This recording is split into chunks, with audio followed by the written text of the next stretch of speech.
എനിക്കൊരു പിടിയും കിട്ടുന്നില്ല. കണിമംഗലത്തുണ്ടായിരുന്നപ്പോ ചെറിയച്ഛൻ്റെയും ചെറിയമ്മയുടെ ഒക്കെ ശത്രുത അതെനിക്ക് മനസ്സിലാവും. നമ്മളോടെ ഏട്ടത്തേക്കും വിരോധമുണ്ട്. പക്ഷേ അവരൊന്നും ഇതിന്റെ പുറകിലുണ്ടാവില്ല. നമ്മുടെ യാത്ര എങ്ങോട്ടാണെന്നും നമ്മൾ എവിടെ തങ്ങുന്നൊന്നും ആർക്കും അറിയില്ലല്ലോ. ഇനി നമുക്ക് എങ്ങും പോകണ്ടാട്ടോ. അത് മാത്രല്ല, വരുൺ തനിച്ചു ദൂരെ എവിടേക്കും പോകാനും പാടില്ല. അപ്പോ എന്റെ പുറത്തേക്കുള്ള ഇറക്കം ഇതോടെ അങ്ങ് വിലക്കിയോ? ശ്രദ്ധിക്കണമെന്നാ ഞാൻ പറയുന്നത്. വരുൺ എന്തെങ്കിലും ചെറിയൊരു കാര്യം പറ്റിയാൽ പോലും എനിക്ക് സഹിക്കാൻ പറ്റില്ല. ദൈവത്തിന്റെ മുമ്പിൽ ഞാൻ പ്രാർത്ഥിച്ചത് എന്താണെന്നറിയോ? എന്തെങ്കിലുമൊക്കെ തട്ടുമുട്ട് വരുമ്പോ അത് എനിക്ക് തന്നിട്ട് തന്നെ നന്നായിട്ട് നോക്കണേന്ന്.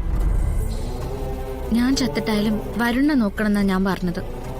ദൈവം അതെ കേൾക്കും. അതെ, തൽക്കാലം നമ്മൾ രണ്ടാളും മരിക്കുന്നതിനെ കുറിച്ചൊന്നും സംസാരിക്കണ്ട. പിന്നെ ഇതിന്റെ പുറകിലുള്ള ശത്രുക്കൾ എത്ര കരുത്തന്മാരായാലും ശരി, എന്റെ പെണ്ണിനെ സംരക്ഷിക്കാനും ജീവിപ്പിക്കാനുള്ള ധൈര്യം എനിക്കുണ്ട്. നമ്മൾ ചെല്ലുമ്പോ ഫിദ മാഡത്തിന്റെ അവസ്ഥ കഷ്ടായിരിക്കും കേട്ടോ. അത് തീർച്ചയായിട്ടും അങ്ങനെ തന്നെയായിരിക്കും. കാലങ്ങളായിട്ട് കാത്തിരുന്ന് കേട്ടി മോൾക്ക് എന്തെങ്കിലും സംഭവിച്ചാൽ ഫിദ മാഡം സഹിക്കുമോ? കാലങ്ങളായിട്ട് കാത്തിരുന്നോ? അതെന്താ അങ്ങനെ പറഞ്ഞേ? ഒന്നുമില്ല. ഒരുപാട് കാലം ഫിദ മാഡം തനിച്ചായിരുന്നല്ലോ. അതിനിടയിലേക്കല്ലേ മകളുടെ സ്ഥാനത്ത് താൻ ചെന്ന് കയറിയത്. അതുകൊണ്ട് പറഞ്ഞതാ. പാവം, വല്ലാതെ വിഷമിച്ചിട്ടുണ്ടാവും. കുറച്ച് വിഷമിച്ചോട്ടെ, അതൊരമ്മയുടെ അവകാശമല്ലേ. എന്താ ഈ പറയുന്നേ? അമ്മമാര് വിഷമിക്കാൻ മാത്രമുള്ളവരാണെന്നാ?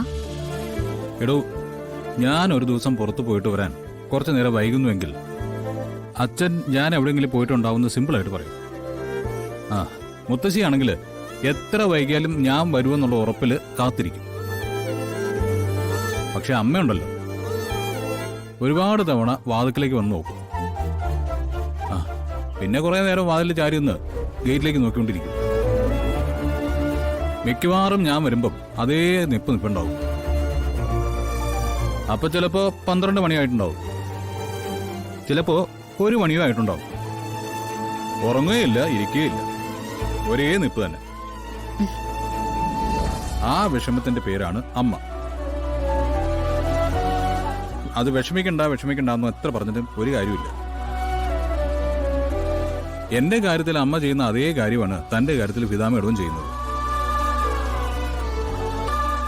ഫിദ മേഡത്തിന് അത് ചെയ്യാതിരിക്കാൻ കഴിയില്ല. കാരണം ഇതൊരു ജന്മബന്ധമാണ്. മതി, നമുക്ക് പോയാലോ? നടന്ന കാര്യങ്ങളൊക്കെ ഭവനിൽ സമർപ്പിച്ചല്ലോ അല്ലേ? ഇനി നമുക്കതങ്ങ് വിട്ടേക്കാം.